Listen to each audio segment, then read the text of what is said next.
Hello, magandang umaga mga kapatid. Maraming salamat sa Panginoon sa opportunity na tayo po ay nagkita. Bagamat may problema ang wifi namin dito, pero salamat sa provision ni Lord dahil meron naman tayong wifi na o data na pwede magamit po sa mga oras na ito. Salamat sa Lord dahil nagising po tayo. It's indeed a blessing from the Lord kapag kaho nagigising. Hindi po lahat ng tao sa Pilipinas ay magigising sa araw na ito. Ang iba ay hindi ho magigising. At tayo po na nagising, it's indeed a blessing, mga kapatid. Ang ibig sabihin yan, may plano pa ho ang Lord sa atin. Opo. Tayo po ay mananalangin na at gamitin po natin guide yung Our Father, Hail Mary, saka yung Glory be. In the name of the Father, and of the Son, and of the Holy Spirit.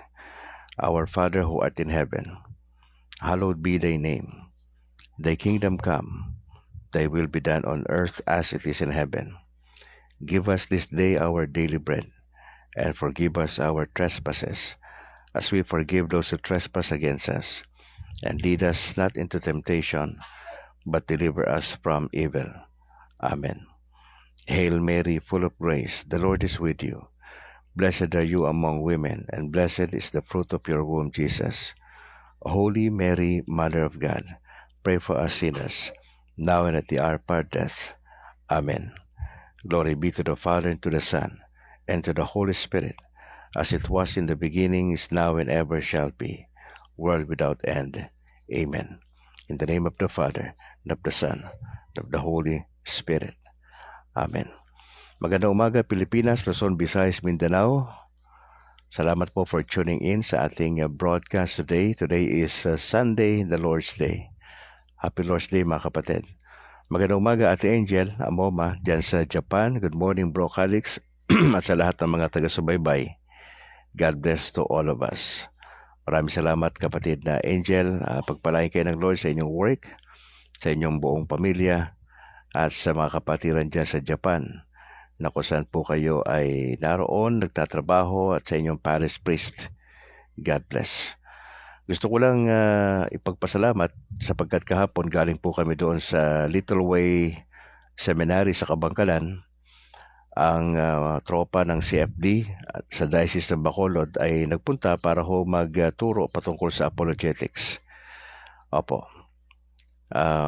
Gusto ko magpasalamat kay Reverend Father Marlon Pineda, ang siyang in charge po ng apologetics dun po sa Little Way Seminary, Kabangkalan. Magandang umaga, Pads. God bless po. Ganoon din kay Bro Jesus Bayoneta, ang right hand ni Father Pineda, na siyang nag-aasikaso po ng lahat ng mga activities doon po sa parokya po nila. Shout out, Reverend Father Pineda, saka kay Bro Bayoneta. Naging matagumpay po yung aming ginawang apologetics kahapon doon sa Little Way Seminary, at naging papel po ni Brad Calixto ay tayo po ay nag-share ng ating conversion testimony. At salamat po sa opportunity na binigay ng Lord sa atin. At sa lahat ng mga dumalo mula sa iba't ibang parokya, magandang umaga po sa inyo. Jimmy Oren, bro, magandang umaga. Salamat for joining sa ating broadcast. God bless the entire family. Ganun din kay Bro Alan Llaneta dyan sa Hungary. God bless, kapatid, sa work at sa buong pamilya. Samanawa kayo ng Panginoon Diyos. Gusto ko lang ding batiin yung aking mother na si Mama Elsie dyan sa bahagi ng Cainta. Si Eloisa, si Fred Al, si Charo, Nicole, Jairus Matthew, si Buddy, si Bimbim, si Paulo, si Picoy, si Julie, si Ronlian, si Buboy Bogs at kanilang mga anak, si Tio Jose, si Tia Edna, at sa kanyang buong pamilya dyan sa Karangalan Village, at ang kamag-anak ko namin dyan sa Palawig, Calulbon, Vira, Catanduanes. Yan po yung province ni Brad Calix sa Catanduanes po. Ako po ay Bicolano, but I grew up in Manila. Magandang umaga, bro. John Paul Ruby, God bless. Maraming salamat for joining sa ating broadcast. Pinabati ko rin ang parents ni Apple na si Kuya Larry at si Ate Emily. Magandang umaga, Apple. Bishop Patricio sa Diocese ng Bacolod, God bless. Bishop, kay Father Dominic de Ramas, at sa lahat ng mga kaparian dyan sa San Sebastian. Diyan po sa downtown, sa Bacolod. Sister Mercy ng Pulay na Media at sa lahat ng staff, magandang umaga po. At yung aking pare dito sa San Juan Nepomuceno, Paris, si Very Reverend Father Luan Torrefranca, magandang umaga, Pads. Ganon din kay Reverend Father Robert Christopher Nobles. Yung aming seminarya na si Bro Simon at si Bro Kent, Sister Malu na dyan sa PPC at lahat mga opisyalis, at si Bro Bernardo Apoyon. Magandang umaga po. Sa lahat ng tropa ng CFD National, magandang umaga. Ebenezer Pastor, magandang umaga kapatid. God bless sa buong pamilya. Maraming salamat. Sabi niya, magandang umaga po. Candelaria po ngayon. Dan na magpa-bless ng bread and candles. God bless us all. Ingat kapatid. Sabi ni Bro Alan, good morning po sa lahat. Blessed Sunday po, Bro Calix. God bless po. Ganon din kay kapatid na Apple. Good morning po sa lahat. We'll remember all our intentions today. All your intentions today. Salamat kapatid na Apple. See you mamaya. O pagkatapos kong makadalo sa misa ng alas 7. Try to be there probably by 9 o'clock ha. O, salamat Apple. At sa iyong parents, maraming salamat. Kay Kuya Larry at Ate Emily, God bless. At sa iyong asawa, kay Noy, God bless. Sa CFD, dito sa Diocese ng Bacolod, kay Doc Ray Entila, magandang umaga ho, Doc. Sa inyong buong pamilya, kay Christian Paul Gailan, yung presidente po namin, kay Harvey Angke, ang Vice President, George Skiles, ang Secretary, kay JB Akman, Treasurer po namin, si Apple kasama namin, si Al Manilla, Doc Reynold Navarez, good morning. Sa Granada, si Gerald Veloso, Pepito Barbon, James Esenciales, Rod Rex, kay Bro Mailom, magandang umaga. Si Reverend Father Darwin Gitgano and Company sa Punto por Punto, magandang umaga po, Pads. Kay Bro Wendell Talibong, maraming salamat sa inyo. Kay John Do, kay Kenneth Alvin Bustamante, kay Romel Palma, at sa lahat ng tropa natin dyan sa National, magandang umaga po. God bless. Kay Reverend Father Greg Vega, Reverend Father Gabriel Torres, Reverend Father Eduardo Musni ng San Lorenzo Ruiz, God bless. Mula ito kay Bobby Taruk. Rosa Tadeo mula dyan sa Hong Kong, God bless kapatid. Sa mga kanawa ng Panginoon Diyos sa iyong work at sa opportunity na makapagsimba today, maraming salamat. Sabi ni Rosa, good morning and a blessed Sunday, Brad Calix, at sa inyong buong pamilya. Sa lahat pong nanonood, God bless. Salamat Rosa kapatid. Ate Yam Timon Tejo, magandang umaga po. Good morning Brad Calix, happy blessed Sunday. Salamat Ate Yam sa inyong patuloy na pananalangin. Sa binalbagan servants of the Divine Mercy, magandang umaga po sa inyo. Kay Bro Chubby Martin and Bro Boots Uy, good morning. At sa mga elder po na si Bro Pabs Gonzales, John Englis, at sa grupong All for Jesus Life Ministry, magandang umaga po sa inyo. Kay Bro Johnny Bigay, Willie Canseco, Joseph Benedicto. At sa Pesma Plus dyan sa Israel, magandang umaga po, tanghali o gabi. Salamat Pesma Plus sa inyong pananalangin po para sa ating broadcast. Kay Bro Romel Jerry Natalio at sa kanyang mga kasamahan. Sa Latin Rosaries Missionaries, magandang umaga po mga kapatid. God bless. God bless. Alright. Mga kapatid, diretso na tayo sa ating gospel for today. Medyo mahaba-haba po yung babasahin natin. Talatang 22 hanggang 40 sa Aklat ng Lucas, Kabanatang 2. At ito po ang sinasabi mga kapatid. Pagdating ng araw para gawin ang ritual ng paglilinis ayon sa law ni Moses, dinala ni Mary at Joseph ang baby sa Jerusalem para iharap siya sa Panginoon. Sabi nga sa batas ng Panginoon, dapat i-dedicate sa Panginoon ang lahat ng panganay na lalaki. At nag-alay din sila ayon sa law, isang pares ng kalapati o 2 batang pigeons. Noong time na yon, may isang lalaki sa Jerusalem, si Simeon. Matuwid siya at may takot sa Diyos. Hinihintay niya ang kaligtasan ng Israel at nasa kanya ang Holy Spirit. Sinabi sa kanya ng Holy Spirit na hindi siya mamamatay hanggat hindi niya nakikita ang pinangakong Christ ng Panginoon. Ginaid ng Holy Spirit si Simeon at pumasok siya sa temple. Nang pinresent nila Mary at Joseph ang batang Jesus sa temple, ayon sa requirement ng law, kinarga ni Simeon ang bata at nagpasalamat siya sa Diyos. Panginoon, pwede na po akong mamatay ng payapa kasi natupad na ang promise niyo sa inyong lingkod. Nakita ko mismo ang kaligtasang ginawa mo na hinanda mo sa harap ng lahat ng mga bansa. Isang ilaw na nagpapakita ng kalooban mo para sa mga Gentiles at magbibigay ng luwalhati sa iyong bayang Israel. Namangha ang mga magulang ni Jesus sa mga sinabi ni Simon tungkol sa bata.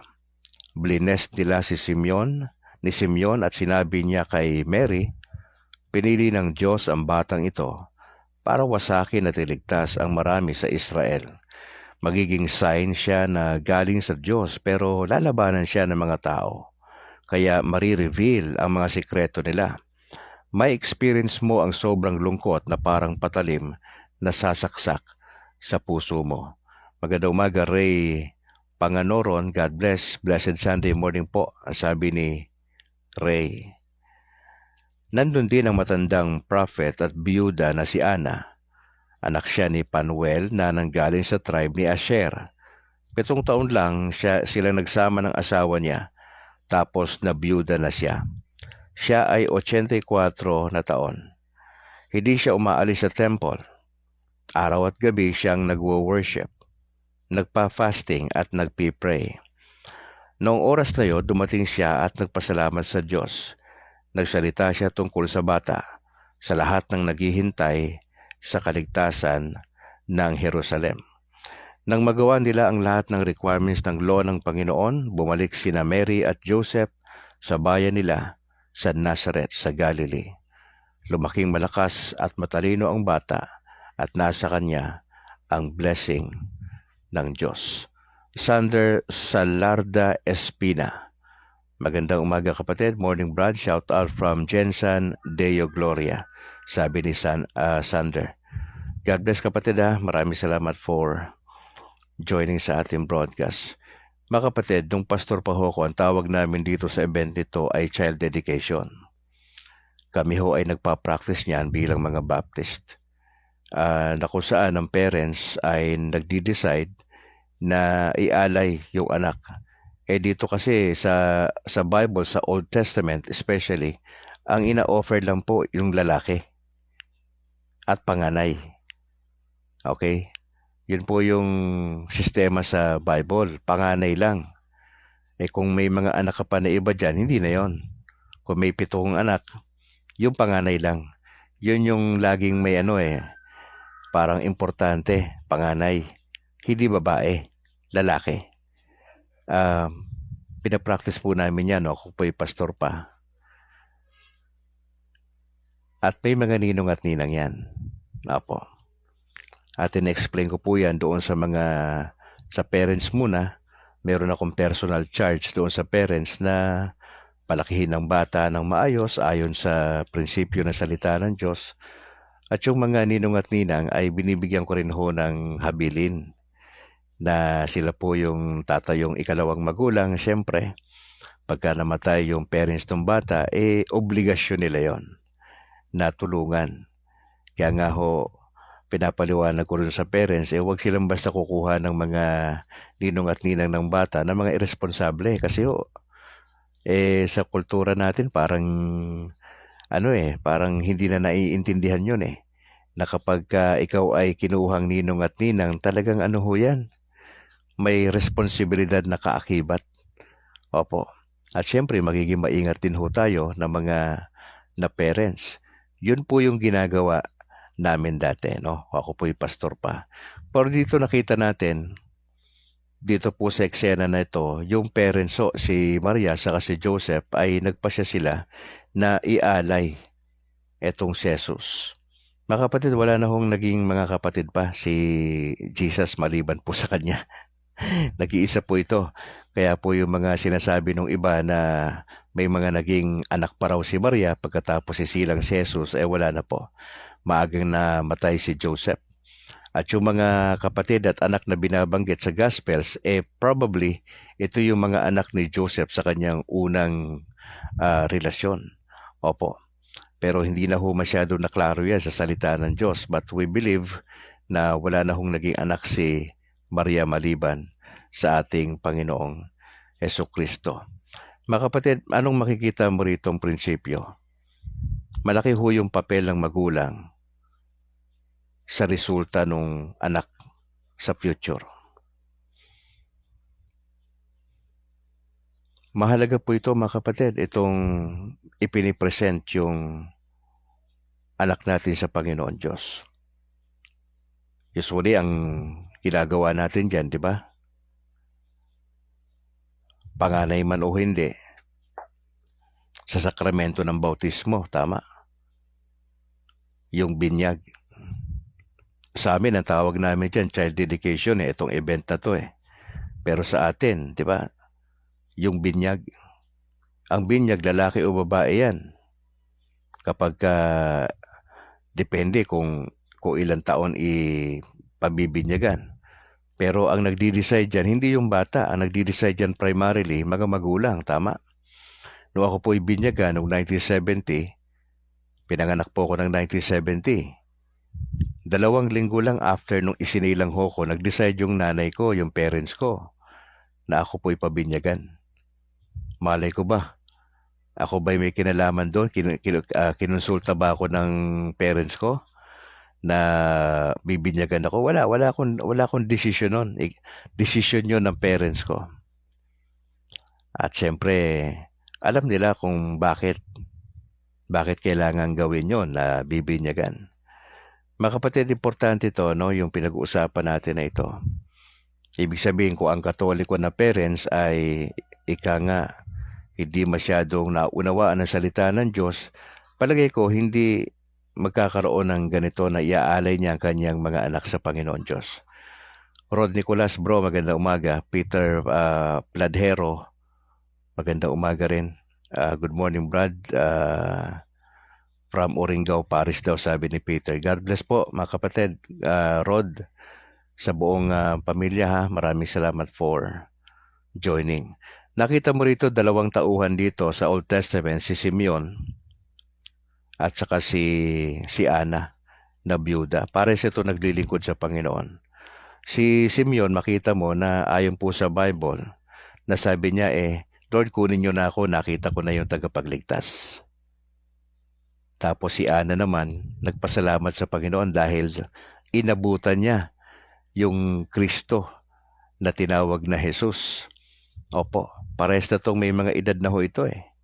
Pero nakita nila doon sa templo.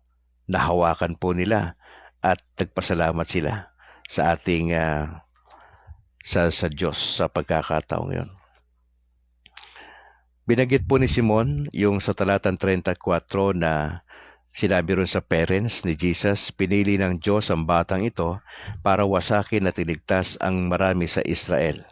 Magiging sign siya na galing sa Diyos pero lalabanan siya ng mga tao. Nangyari ho ba ito? Opo. Hindi po ina-appreciate yung bata nung lumaki po. Hindi po. Lalo na yung mga Pariseo, yung mga taong simbahan, yung mga Sadducees, yung mga scribes. Di ba nainggit sila sa Panginoon dahil si Jesus ay naging popular sa panahon na yon?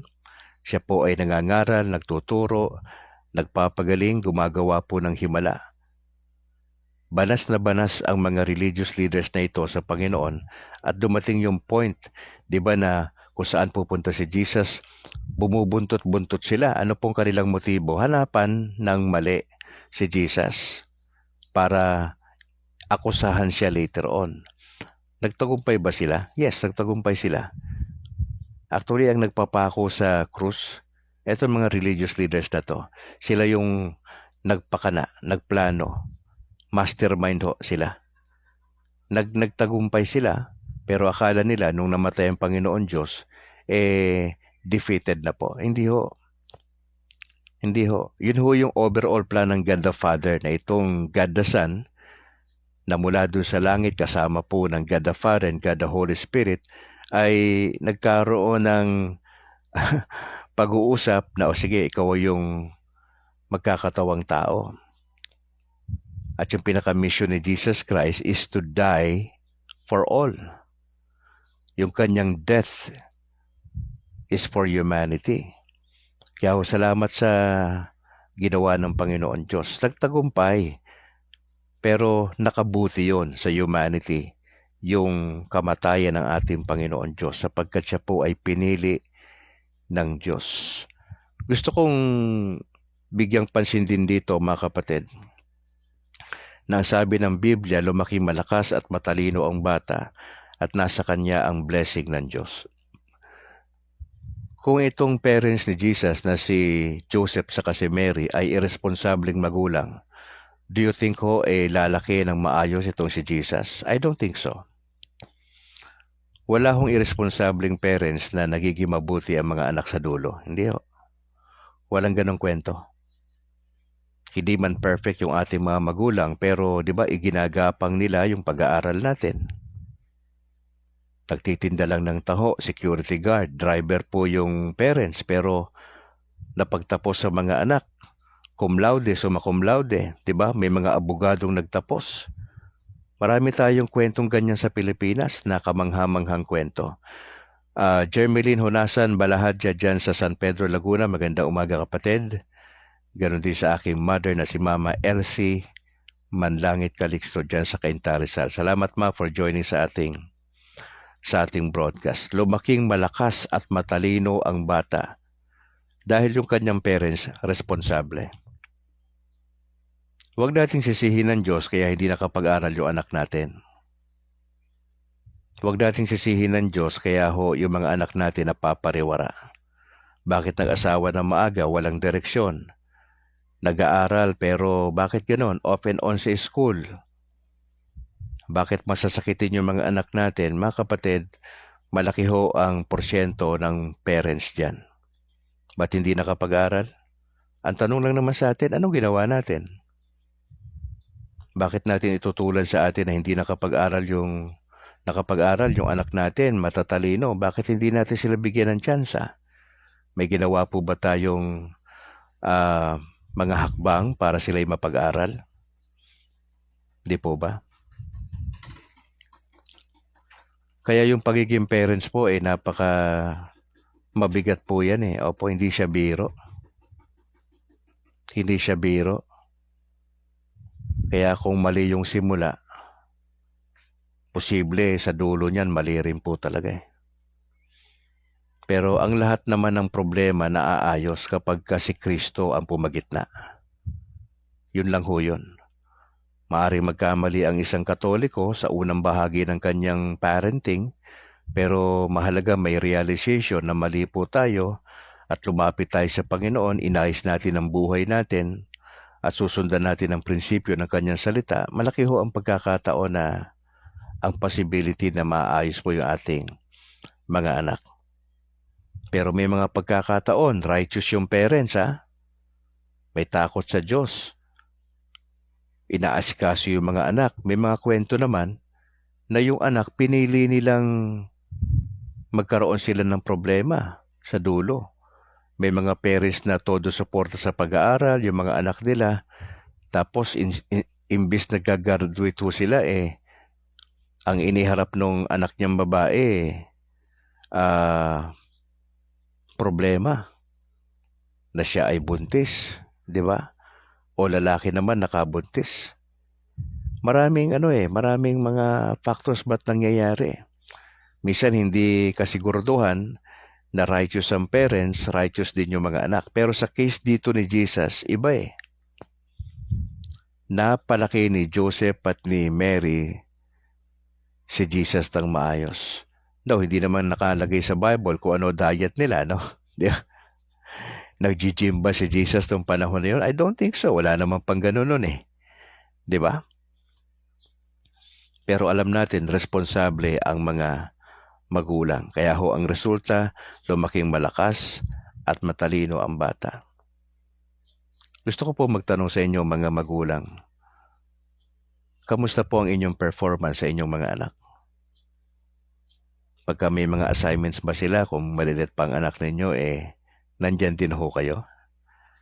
Ako, pwede ko may tulong sa anak ko sa English, Filipino, Social Studies, kasi dyan ako medyo may alam.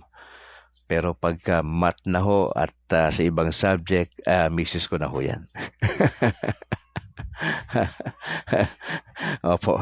Pero at least, di ba, nandun tayo sa likuran nila. Kapag malalaki na ho anak ninyo, may panahon po ba kayo? O masyado po kayo nakafocus sa trabaho po ninyo? May mga anak tayo kapag teenager niya, bantayan nyo yan kasi yung edad na yan, 13 anyos pataas. Critical po yan. Diyan po nai-inlove yung mga bata eh. Diyan sila nahuhumaling doon sa mga idol nila, na mga artista, basketball player. Diyan sila sumisigi sa mga ML na mga laro-laro. Ano ang papel mo bilang magulang? Magpaalala.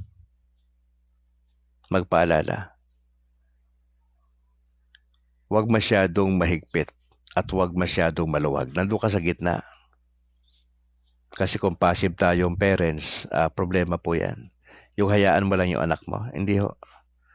Lagi ako nakatutok sa mga anak ko. Lagi ko silang kinakausap.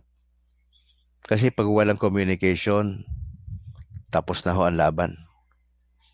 Dapat ho tayong parents, alam natin yan, usap lang ng usap. Isa sa mga ingredients na malusog na pamilya ay bukas na komunikasyon. Anak, kamusta? Ano nangyari sa school? Ako to the rescue ko. Kung may nalalaman ako na problema sa school, to the rescue ko. Kinabukasan niya, pupunta ako sa school. Isisettle ko lahat yung mga problema. Kasi ayaw ko yung patong-patong. Tapos akala mo gagraduate yung anak mo. Hindi pala gagraduate kasi pumapasok siya pero lumalabas din. Bakit? May problema na sa school eh. Marami requirements na patong-patong, hindi niya naipasa. Anong gagawin mo? Anong ginawa mo bilang parents? O baka may malaki na ho kayong anak, nagtatrabaho na. Hindi kayang i-handle yung sarili niya, yung finances. Pagkasweldo, lagi ubos. Lagi may Friday night gimmick. Di ba? Anong gagawin mo? Hindi kayang i-handle yung relationship. Anong gagawin mo? Medyo makikialam ka sa isang banda, di ba? Ang maganda lang nito kapatid, dahil tayo Katoliko tayo, may takot tayo sa Diyos, meron tayong salita ng Diyos, meron tayong simbahan. Importante yun na magpalakasan tayo sa bawat isa mga kapatid. Naging malakas at matalino ang bata at nasa kanya ang blessing ng Diyos. Yun, importante yun. Kaya malaki yung kinalaman ng parents. Yung mga anak natin sa dulo, bakit magiging righteous yan? Bakit magkakaroon ng takot sa Diyos yan? Kasi model tayo. Sa atin nagsimula lahat. Practical. Pagka Sunday, dapat nasa simbahan tayo. At least Sunday. Yung iba, araw-araw nagmimisa Wala akong problema ron. Pero maraming Katoliko, hindi sila pwede ng araw-araw na misa. At hindi rin ho importante kung anong oras kayo umaatin ng misa. Ang mahalaga dyan sa pagdalo ng misa, nakaredy yung puso natin. It doesn't matter kung anong araw ka dumadalo sa misa, but tayo basically na mga Katoliko, Sunday po tayo Na kung meron ka Sunday, Sabado pa lang pinaghahandaan mo na yan. Sinasabi ko sa mga anak ko, bukas meron tayong misa, alas 7 tayo. Ready na kayo. Pagkatapos ko mag-broadcast, sibat na tayo. Hindi namin nakakasama si Mrs. Dahil sa kanyang sitwasyon. Si Mrs. naiwan na sa bahay, nagkakaroon siya ng personal meditation sa Word, nag-o-online lang po si Mrs. Hindi niya kaya So, mahirap naman yan kaladkarin mo yung mahal mo sa buhay na hindi nga kaya. Kasi nakakaintindi ang Panginoon Diyos dyan. Pero sa mga malalakas, may mga sasakyan po kayo, wala naman kayong karamdaman, hindi naman ho galingin ang ulo nyo, wala hong dahilan para hindi kayo pumunta sa misa. Okay? So, role model tayo mga magulang, mga kapatid. Ang hirap mag-set na example sa mga anak, napakahirap. Opo, pero very rewarding po yan. Pag nakita nyo na yung mga anak nyo, sila na mismo later on, alam ko ba magsisimba tayo? Sunday ngayon ah. Di ba? Sila na ngayon nagre-remind sa atin kasi malalaki na sila. Tapos na-gets nila yung kahalagahan ng pagdalo sa misa ng buong pamilya. Hanggat maaari, buong pamilya magsimula kay tatay, kay nanay. Pagka ang parents good example, tandaan nyo, yung mga anak nyo susunod lang yan. Huwag tayong ganito, no? Nak, magsimba kayo. Dito lang kami ng tatay nyo. Dito lang kami Mali po yan. Wala naman kayo sakit eh. Nakakalakad naman kayo eh. Anong dito lang kayo sa bahay? Hindi pwede. Magkaroon kayo ng effort magsimba. Nakakapunta nga kayo sa trabaho nyo. Kung saan-saan nga kayo nagpupunta, tapos yung simbahan nyo na wala pa 1 kilometro, tatama rin po kayo. Hindi pwede. Alam ni Lord yan, yung performance natin. Alam ni Lord yan. Tandaan natin to. Pag wala tayong effort, may problema tayo niyan. Kailangan example tayo bilang mga parents. As I close, mga kapatid, sana maging tayo, role model. Nakita natin dito yung parents ni Jesus, role model. Nag-initiate po sila na i-offer si Jesus doon sa templo. Ano yung templo natin? Yung simbahan po natin. Dapat may ganun yung parents Dad, offer natin tong anak natin, lalaki o babae. Offer natin kay Lord to. Na yung ibang parents nga sabi nila, Lord, sana magpari itong anak ko. Alam po ba ninyo sa kultura natin, kapag sa pamilya may pare, matindi ho yung ating pinaniniwalaan dyan. Ang blessing ng Lord ay naando sa pamilyang yon. Hindi alam ng bata, in-offer siya ng bata pa. Sabi ng parents, Lord, ino-offer namin itong anak namin na lalaki na magpapare ito. Tapos magugulat na lang itong mga parents na to. Eventually, pagkatapos ng high school, gusto magpare ng anak nila. Di pwede mo ikwento, anak, halika rito. Alam mo ba nung bata ka pa, pinagdasal ka namin ng tatay mo. Nagdasal kami na sana magpare ka. At yung ginawa mo na yan, natutuwa kami kasi yan ang resulta ng dasal namin. Ba, tagal-tagal, di ba?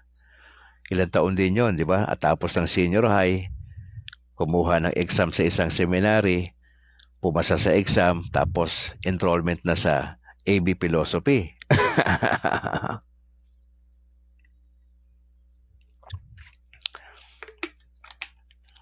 Well, sana mag-raise ang Lord ng marami pang mga lalaki na magpapare sa taong ito na 2025. Si Brad Calix ay hindi tayo pwede dyan. Ang po pwede nating puntahan ay permanent deacon. Opo. Yan ang pinakadulo natin.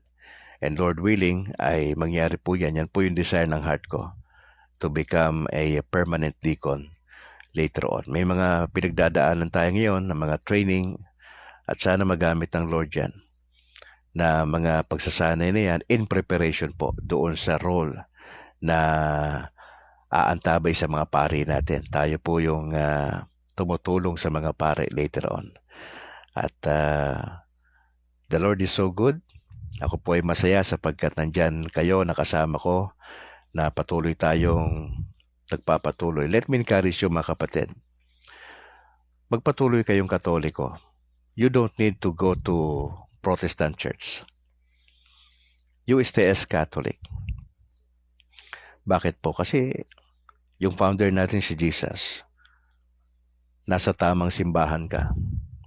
Kompleto tayo ng sakramento. Ano pang pinoproblema mo? Dahil ba hindi kayo nagkasundo dyan sa loob, aalis ka?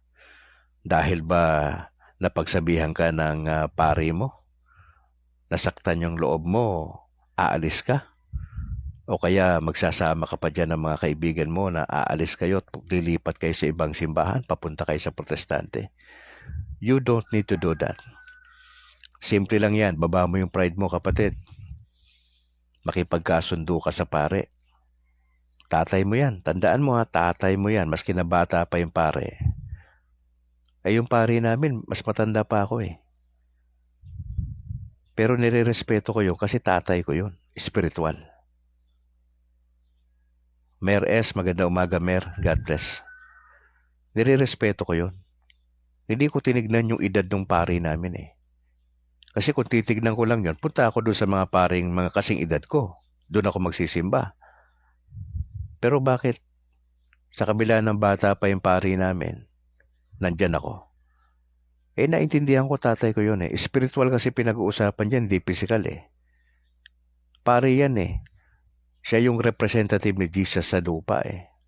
Maski anong sabihin natin dyan, pari yan. Wala tayong magagawa dyan. May mga kahinaan yan sila. Iba-iba personalities ng mga yan. Hindi yan pare-parehas. Iisa yung training nila. Pare-parehas naman training nila eh. Pero behavior, iba-iba. Pero, eto lang pakiusap po sa inyo. Huwag niyo hanapan ng butas yung pari natin. Katulad yan natin sila. Suportahan natin. Pagdasal natin. I-tap natin yung shoulder nila. Ay, Pads, kamusta po kayo? Diba? Hindi masamang ipagdasal sila. Kasi tayo mga layman, importante yung ating papel sa parokya. Kung walang layman, anong gagawin ng pare? May magagawa ba si Father kung wala ang layman? Wala.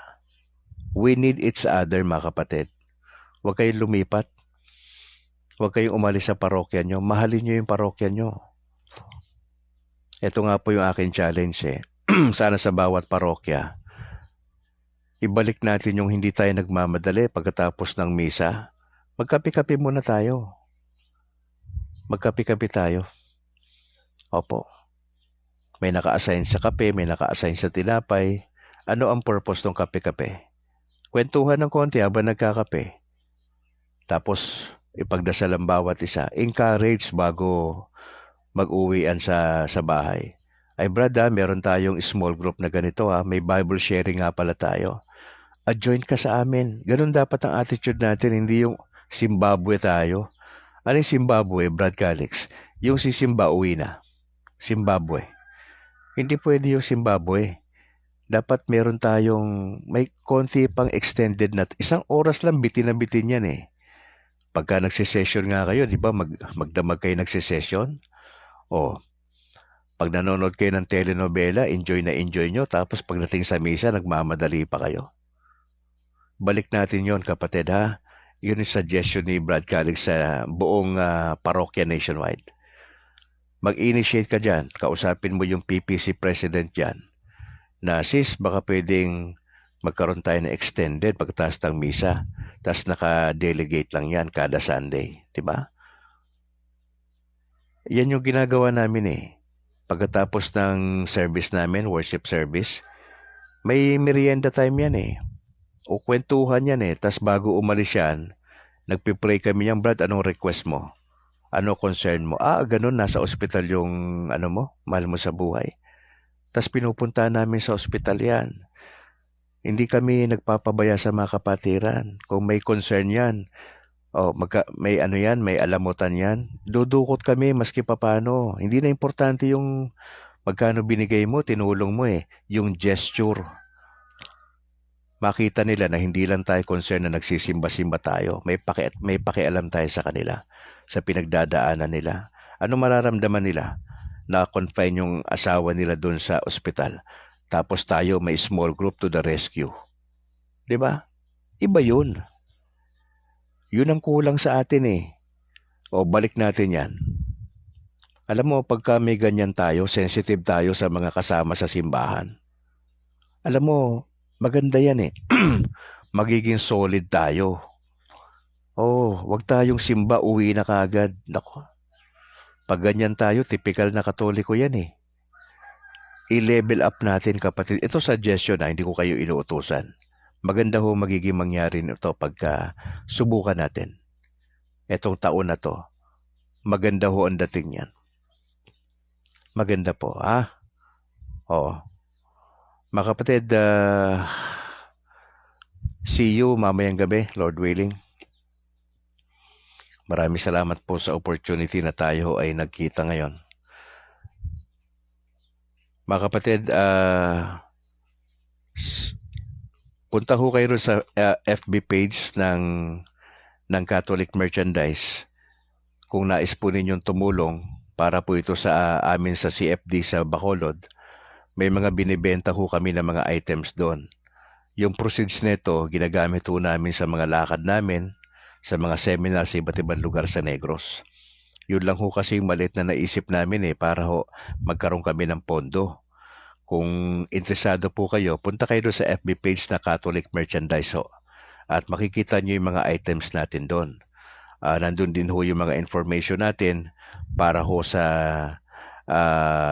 para po sa sa inyo kung sakasakaling maisip po ninyo.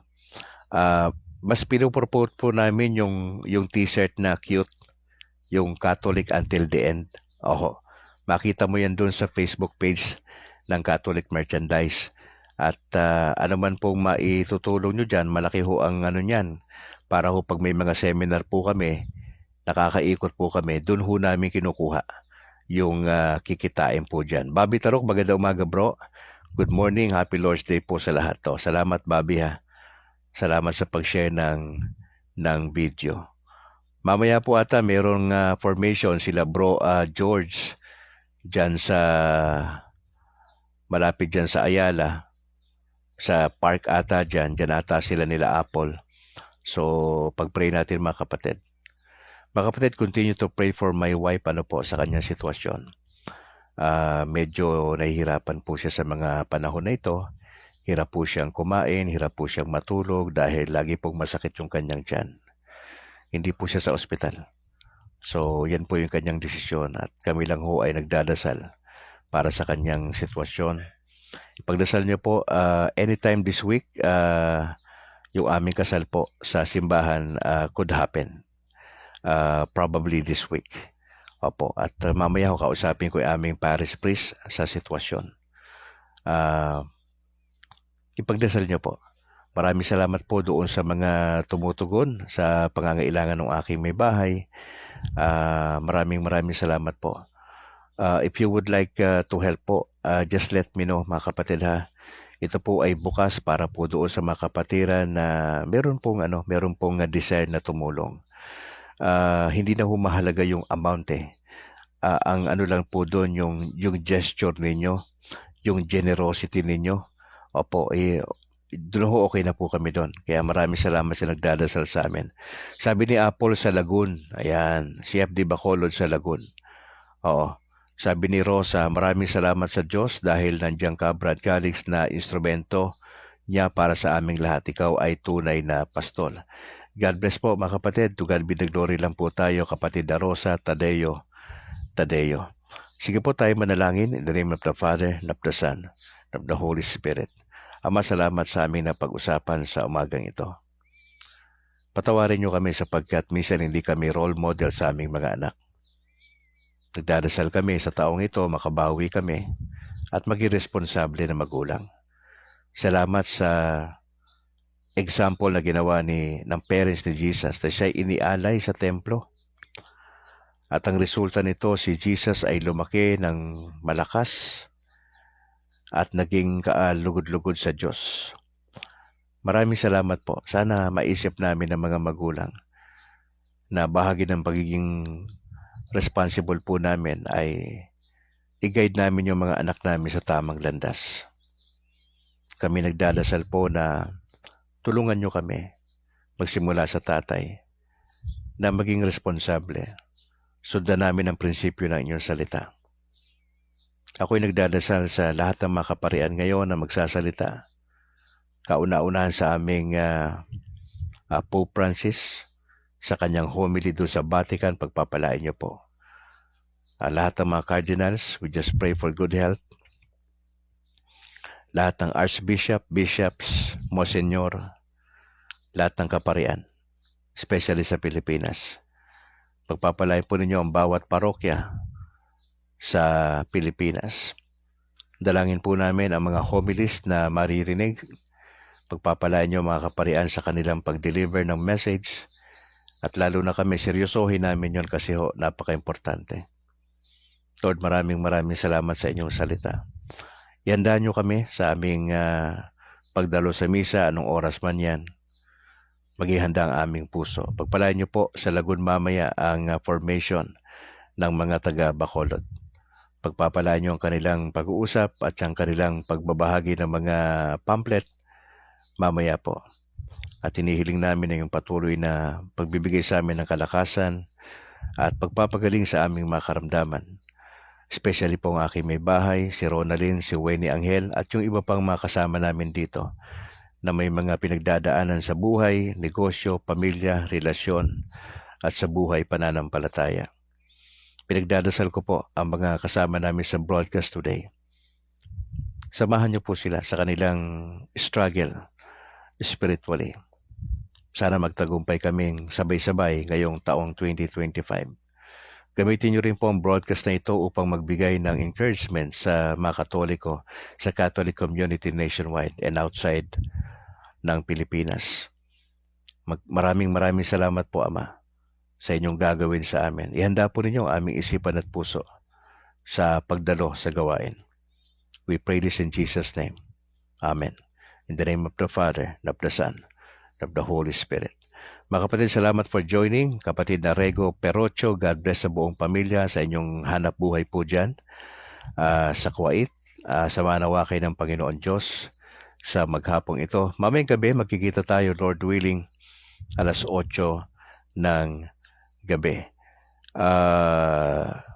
Sabi ni Rosa, God bless Ma'am Annalyn. May God give you enough strength. Jesus and Mama Mary loves you. Praying for you always. Salamat, Ate Rosa, for your encouragement. At sa lahat ng mga nakasama namin sa broadcast, samahan nawa kayo ng Panginoon Diyos sa maghapong ito. At magsimba po tayo. Suportahan natin ang ating mga kaparian. Sa ngalan po na aking may bahay na si Annalyn at yung aming dalawang anak na si James Philip at na Grace. Misan pa, ina-acknowledge natin si Father Pineda doon sa Little Way Seminary sa Kabangkalan at si Bro Jesus Bayoneta na siyang umalalay po sa buong CFD kahapon. Maraming salamat po. To God be the glory. Pakishare po yung ating videos, mga kapatid. Ako po si Brad Calix. Ingat po kayo and bye for now.